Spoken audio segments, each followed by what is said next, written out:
Well, there is no arguing there is plenty of fun to be had in the Centennial State. But what can be and has been discussed for a long time now is power. Combine a 500 cubic inch engine, pump nitro through it, and the question is, how much horsepower does a top fuel engine produce? Well, we decided, you asked, we'll get answers. Our test subject is the U.S. Army Dragster driven by Tony Schumacher. And the man that makes it go is the mad scientist Mike Green, who has all of the answers. Just what is the number when it comes to top fuel horsepower? You know, in the late 80s, they estimated it being about 4,000 horsepower, and then it went to 6,000 horsepower and up to 8,000 horsepower. And in recent years, people have estimated it to be around 10,000 horsepower.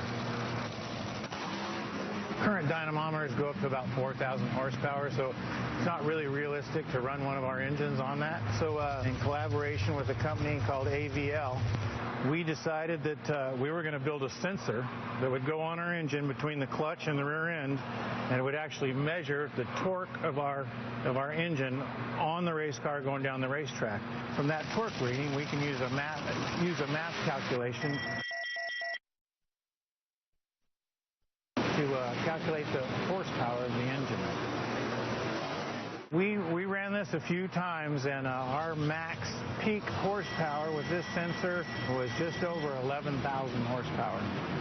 And if you've ever wondered how those 11,000 ponies compare to a jet plane and a space shuttle, hey, we got data, Tony Pedregon. Well, our data is a top fuel dragster, 0 to 100 miles an hour, 0.8 of a second. That's an fast. F-16 fighter jet, 0 to 60 in 4 seconds. The sound at the launch of a top fuel dragster, 180 decibels.